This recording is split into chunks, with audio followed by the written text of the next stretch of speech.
Yeah, another episode of Complicated Relationship with Dr. Mark Ben. Apologies that we've been off here for some time now because we had technical issues that we had to deal with, and that took us some time.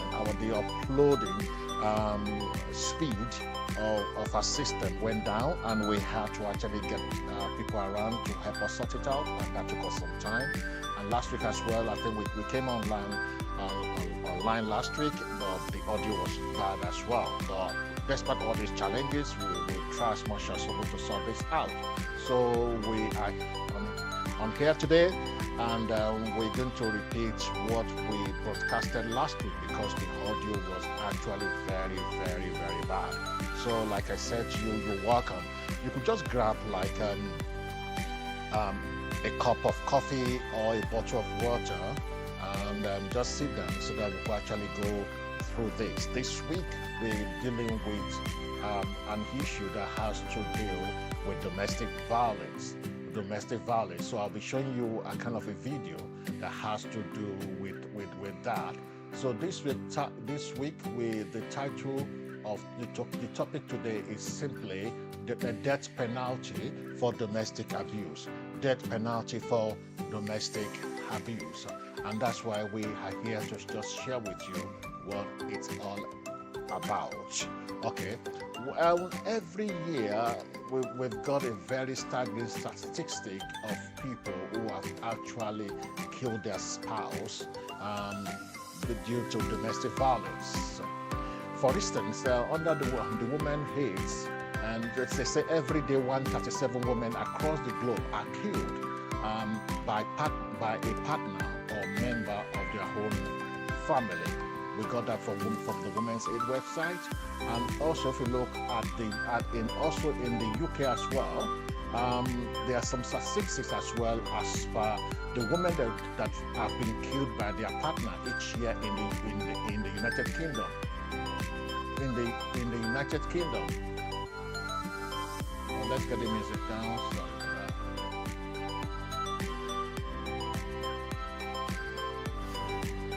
And we're back. The team is looking down the barrel.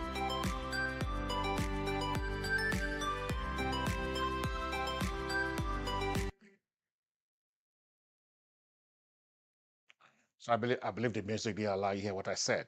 I said last week, apology, but last week we had, I mean, for the past 3 weeks we've been off here, and because we got some technical issue that we have to actually deal with, and that took us some time to actually turn things around. And last week when we had a broadcast, we also had a kind of an audio issue. So today the man that was in charge of the technical team actually came and job will sort it out today. But thank God I believe everything is fine now. You could actually hear my voice because before me I could see the mic and audio signal giving me a kind of an indication that you could actually hear me. But if you cannot hear me, please, I just like beg of you, just send me a text and I will get a text. Okay. And also today, also the live chat is on, so you can actually chat with me on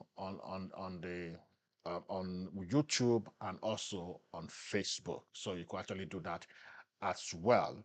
So I advise you today a story has to do with death penalty for domestic violence, death penalty for domestic violence, and I'll be showing you a video of a man that was sentenced to death for killing um, a spouse. I was sent to death for killing a spouse. Domestic violence and the death of women in relationship has actually gone up drastically, and we have to look into this because of what had actually happened to people. So this is something that we need to actually check. This is something that we need to actually look at and see what it is. The statistic it's up there, and we need to actually deal with this on time. Okay, so like we were actually saying, so the video it would simply that we're going to show to you today will be something that I think will actually base our conversation on. We're going to base our conversation on this particular video for today. So without much wasting of your time, I'm going to show you the video. But before then, I want to just advise you to just subscribe to our channel, also like our video, and also press the notification bell in case we have a new video. You'll be the first person to be notified of our new video. Also, thank you so much again for being with us, and also for the fact that you could actually bear with us while going through the kind of challenges that we've had regarding coming on here. Okay, let's go into video. Before then, let's just take a commercial break. This is Complicated Relationship Matters with Dr. Mark Ben, adding life and values to relationships. We begin tonight in Lagos, where a high court sitting in Ikeja has convicted and sentenced to death Akolade Arowolo, the accused killer of his banker wife, Titilayo Arowolo. The crime was committed on his birthday, Friday, the 25th of June, 2011. In a judgment which lasted about 2.5 hours, Justice Latifat Okunu held that the prosecution succeeded in proving its case against the defendant beyond reasonable doubt. 15 witnesses, including the father, stepmother, and sisters of the late Titilayo, testified for the prosecution, while 6 witnesses, including the defendant himself, testified in his defense. Relying on Section 316 of the Criminal Code of Lagos State, the court identified 3 issues for determination whether the victim of the alleged act of murder was indeed dead, whether it was the act of commission or omission of the defendant which resulted in the death, and whether the defendant carried out the act with the intention of causing death or grievous bodily harm. All these issues the court resolved against the defendant. The court relied heavily on the testimony of the forensic pathologist, Professor John Obafunwa, who testified that the wounds could not have been self-inflicted. As soon as the judgment was delivered, the defendant broke down in court and wept. Jesus, set me free. I cannot be bound. I cannot end in prison. It's not possible.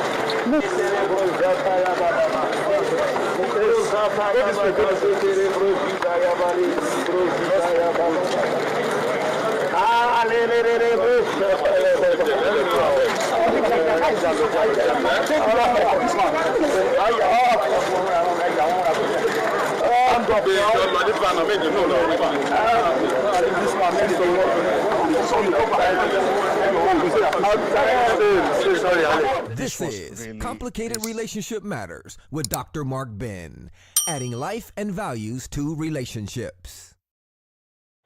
This was actually a very, very sad day and a very bad situation that this guy had found himself. He was sentenced to death.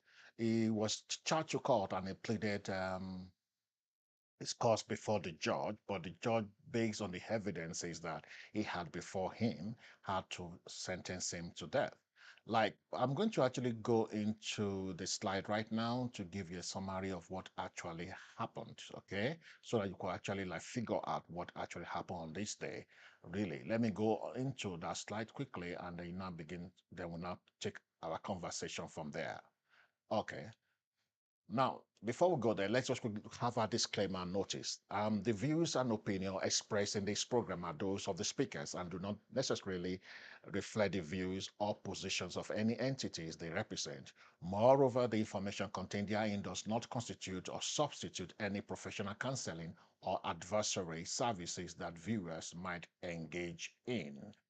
In addition, content provided herein does not claim nor represent any form of therapeutic alliance which viewers might associate with through the materials provided in the videos. Should viewers feel the need or require such assistance, we recommend seeking relevant support services for further assistance or contact MBA Relationship Coaching and Consultancy for relationship coaching sessions.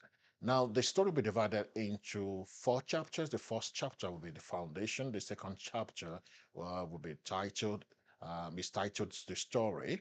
And the third chapter is titled The Twisted Situation. And the fourth chapter is the final lines.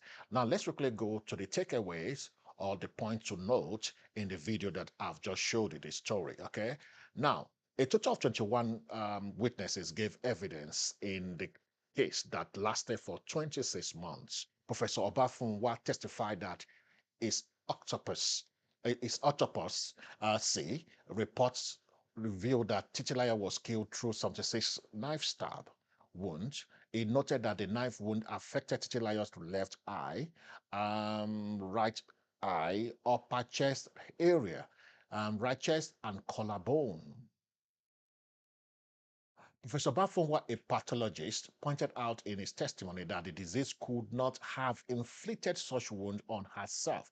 To further prove its case, prosecution invited some of Titilayo's family members who testified that Arowolo and Titilayo had always had a troubled marriage. The family members included Titilayo's father, George Oyakire, sister Ije, mother-in-law, Mrs. Adetoun Yeside Oyakire. The three witnesses testified that the couple lived a cat and mouse life. They claimed that the family had at several times settled serious fight between the couple. None of the witnesses, however, saw what actually happened on the day Titilayo died. Arowolo co-tenant Adewale Adeyemi also gave evidence in the case. Adeyemi, in his evidence, said that on the day of the incident, he heard a loud noise when he was in his apartment and later saw Arowolo rushing out with a deep cut in his palm. He claimed to have also seen a hammer and a knife with a broken handle in the yard. Other witnesses, such as the security man at the Arowolo residence, investigating police officer, and an MTN staff, also gave evidence in the case. Having presented its case, the burden was shifted on Arowolo to defend himself. Expectedly, Arowolo had his personal explanation as to what happened on the day Titilayo died. First, he claimed that he and his deceased wife had passionate sex for 2 hours and kissed on the same day she died.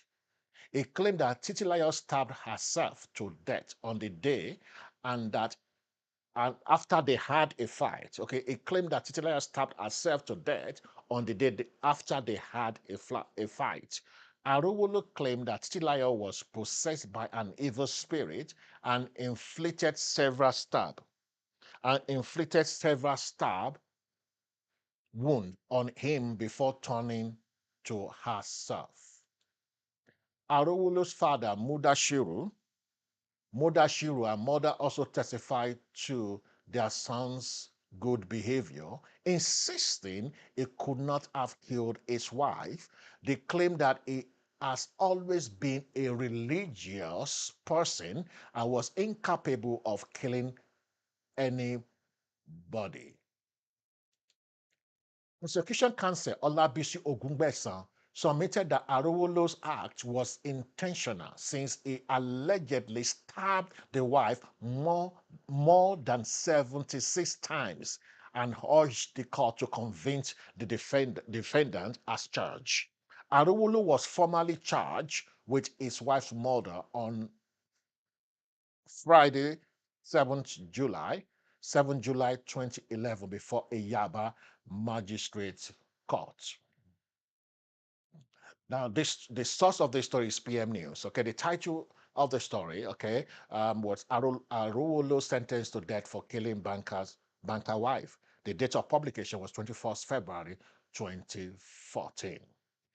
Now, the thing right now was we're going to actually look at some stuff right away, and we're going to look at what we're going to at our own line or conversation. Okay, the conversation begins right away. So the question is, why why would he take the decision to kill his wife? Then you have to know that he claimed that the wife died on his birthday. So there's could be, and he said he had a passionate sex for 2 hours, and they had sex for 2 hours and had passionate kiss or so. So would we say that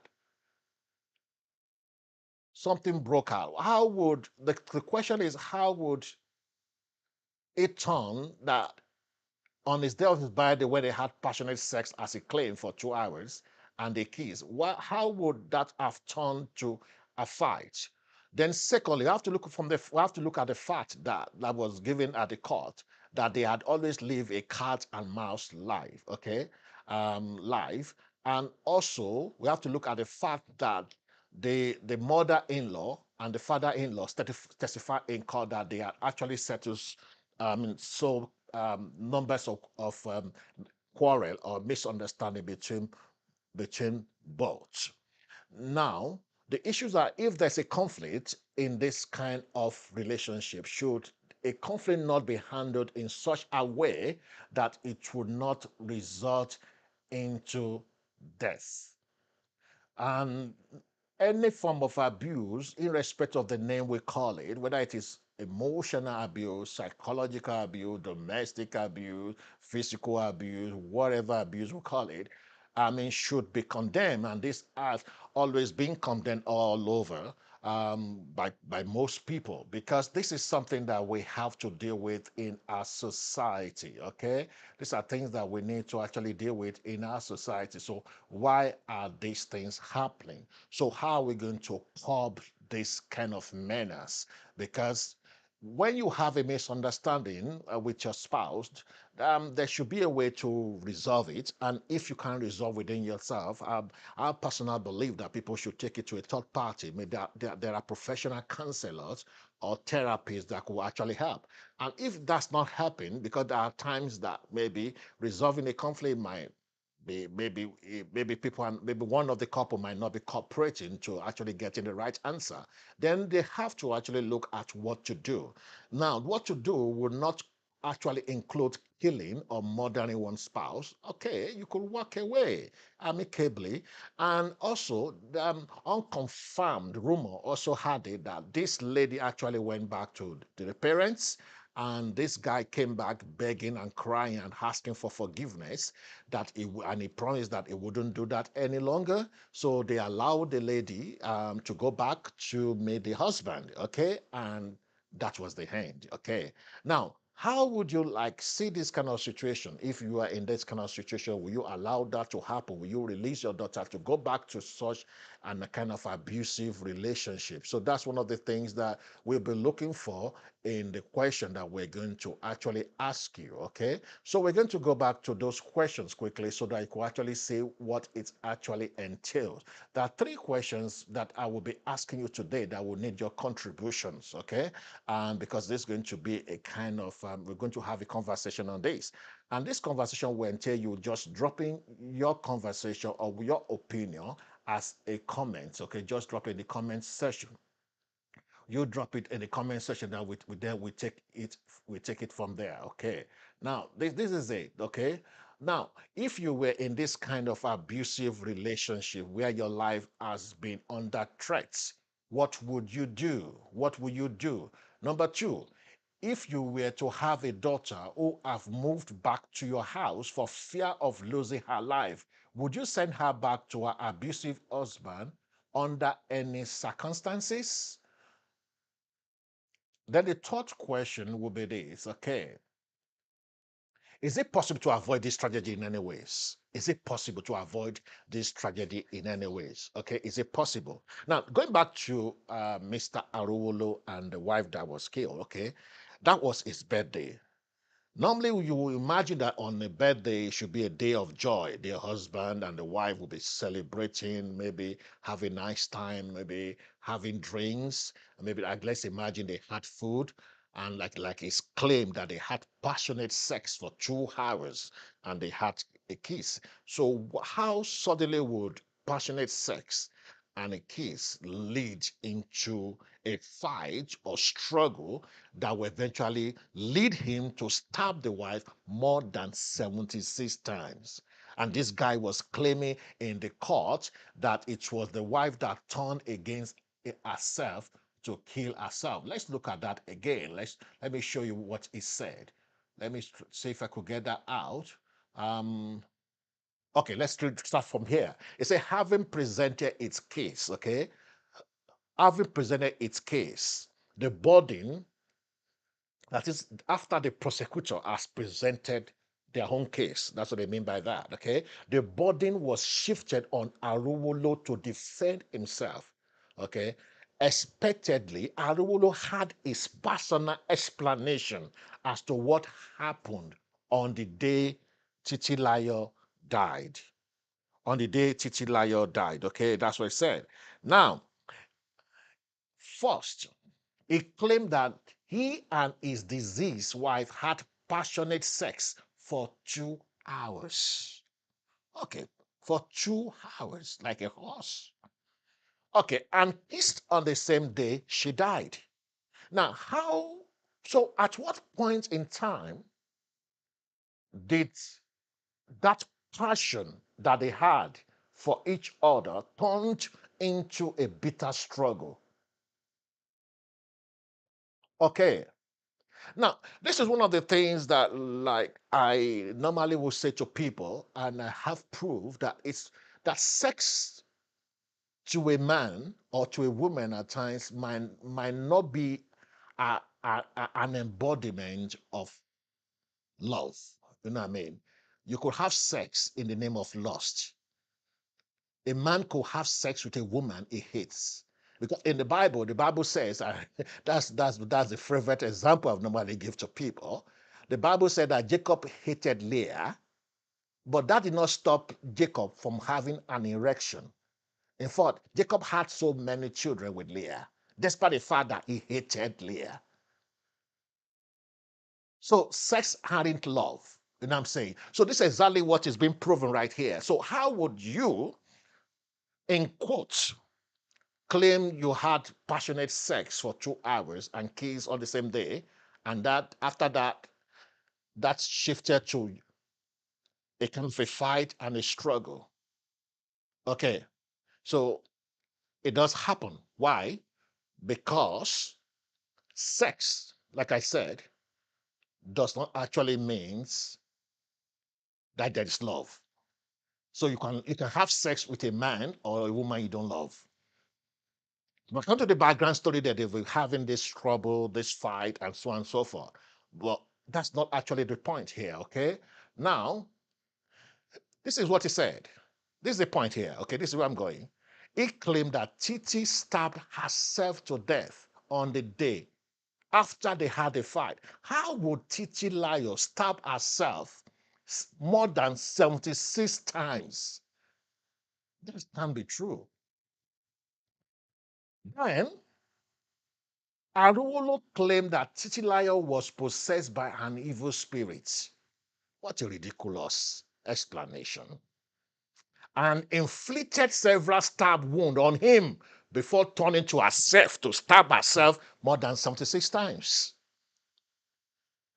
But the prosecutor was able to prove his case that it was not possible for Titilayo to stab herself more than 76 times. And if you look at the areas that the stab wound were, you'll be surprised. I mean, you'll be surprised that that would not be possible for Titilayo to do that herself. Let me show you what it was said. Okay, quickly one. Okay, this is it. Can you see that? Professor Obafunwa testified as a pathologist, testified that it's octopussy, okay? Octopus, say, okay? Report revealed that Titilayo was killed through 76 knife stab wounds. Then he noted that the knife wound affected Titilayo's left eye, right eye, upper chest area, right chest and collarbone. So how would she be able to do that herself? So that's literally impossible. So anyway, based on the evidences that were presented before the judge or before the court had no other reason than to sentence him to death. And you could see the way he was holding the Bible and crying and so on and so forth, which means also that, see, you could be religious, but still have the devil living on the inside of you. You could be religious and still have the devil living on the inside of you.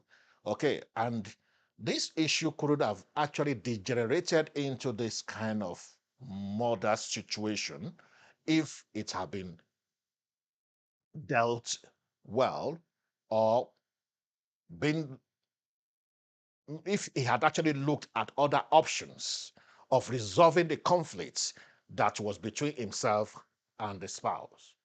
So the question will now be, like I said, the third question I asked, you remember, was that could this tragedy be avoided in any ways? I think it could be avoided. It could be avoided because you could see that whatever will lead a man to stab someone for more than 76 times, there's an there's hunger issue in the case. There's hatred involved as well. There's lack of self-control as well. I could go on and on and on and on. But rumor had it, like I said, that this lady actually went back to her parents' house, and the man came back begging, crying, promising that he would never do that any longer. He wanted his wife back home, and they sent the wife back home, but the wife never made it. So it was a rumor, okay? But let's imagine that was the case. If you were in that situation, would you ever allow your daughter to go back to that kind of abusive relationship where her life had been under threat? Would you allow that to happen? So that's the big questions here, okay? If you were in this kind of abusive relationship where your life had been under threat, what would you do? So what would you do? What would you do in this kind of situation? Number two, if you were to have a daughter who have moved back to your house, okay, who have moved back to your house for fear of losing her life, would you send her back to her abusive husband under any circumstance? Will you do that? So these are the things that we are actually looking at right away. So this is the area that we want to have a kind of conversation on. This is the area we want to have a kind of conversation on. So this is what we're looking at. So we'll be looking at this area. So what would be your response? What would be your response? So you could drop your, like I said, you could write your response in the comment below.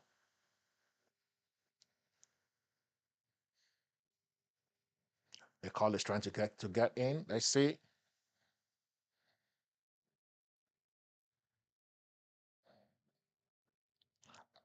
I actually want to make today very today's broadcast very short, so that that's why I said I would prefer people to drop their comments. Okay, to drop their comments. You just drop your comments, write your comment, whatever your opinion is. I want answer to these three questions. Could you just give your answer in the comment below? In the comment below, either on the YouTube or, platform, or on the Facebook platform. So that's the question that we have. So what will you do? Now, this is something that we really have to actually look at, and this is what we actually need to really have to handle. Okay, so this is what we really have to handle quickly. So this is one thing that we have to look into. So how will you handle this kind of case? How will you go along with it?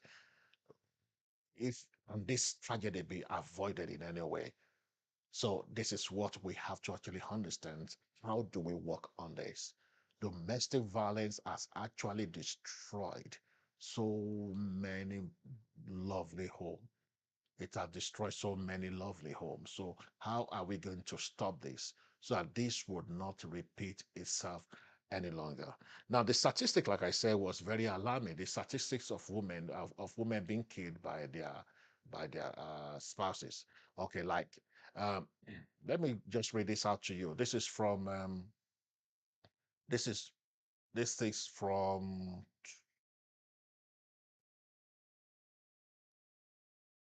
Women's Aid website. It said every day 137 women across the world are killed by a partner or a member of their family. Okay, this is something like this came out under the United Nations Global Study on Homicide, gender-related killing of women and girls. That's as far back as 2018. In the Republic of Ireland, also, I mean, you could say that steady number there as well. In the UK, actually, you will see how many women have been killed in the UK. Like in the UK, see, let me give you the statistics of UK. That's very, very interesting. Now, in the UK, in between 2016 and 2017, okay, 81, 81 women have been killed by their partner. Between 2017 and 2018, 66 women were killed by their partner. Between 2018 and 2019, 90 women were killed by their partner. Between, 2019 and 2020, 67 were killed by their partner. Okay, that's it. Now in Ireland, okay, official data shows that in 2019 there were 8 female victims of murder and manslaughter in Ireland, and 6 in 2020. Okay, now data from Women's Aid Femicide Watch also shows that since 1996, 236 women died violently in the Republic of Ireland, of whom 55% were killed by their intimate partner or ex. Okay, so when you globally, the statistics, the statistics is just there. So how do we curb this? How do we avoid this? I believe we could actually have good education. People should actually know how to deal with the situation at home that will not lead to the death of their spouses. Okay. I mean, at the end of, like, I was talking to someone sometimes, I had a conversation with someone. I said, even if your spouse or your partner died a mysterious death, always remember this. Put it at the back of your mind. You will always be the first suspect the police will question. Go and check it out.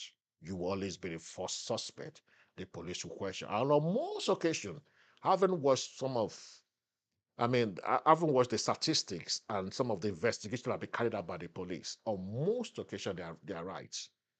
On most occasions, they've actually held the partner liable for the death of their spouses. So these are the things that we should actually put at the back of our mind. If you're a violent person, I think you could actually unlearn to be violent, okay?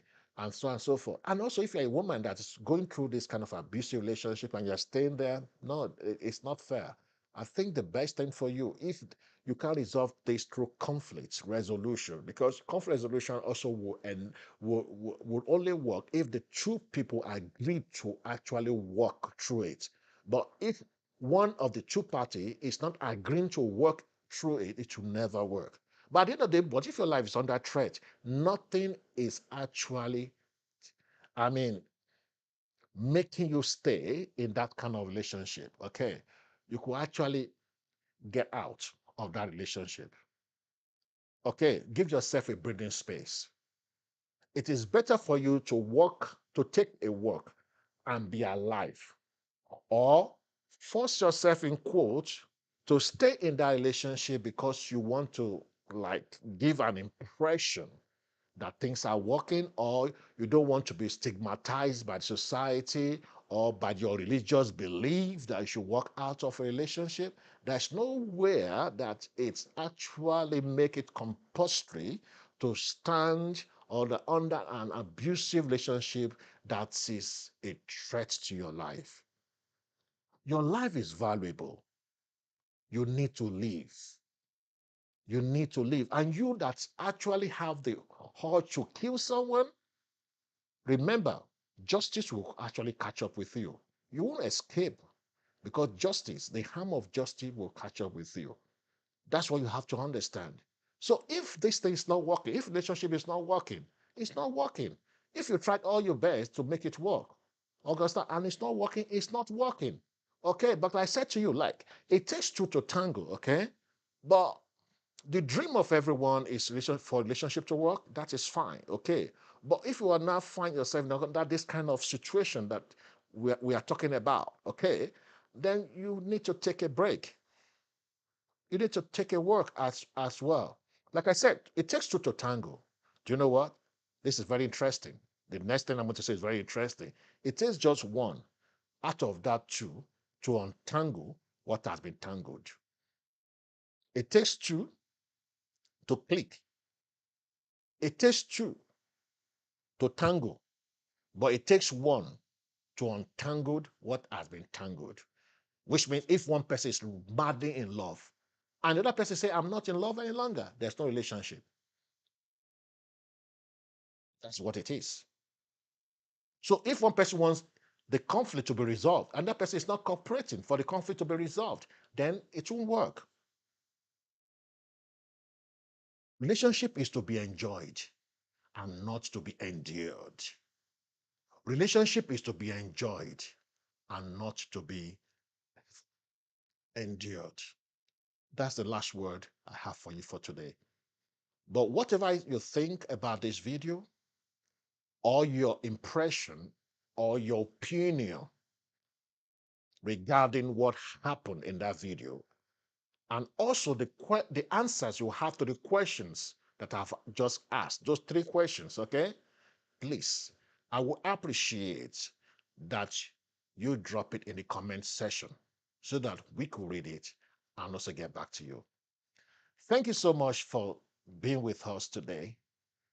And until next week, when we come your way with another banging episode, I'll remain yours faithfully, Mark Ben. I encourage you to do the right thing every time. I'll always stay on top to be the best and give the best into your relationship. I see you next time. That's next week. You take care. God bless you. Bye for now.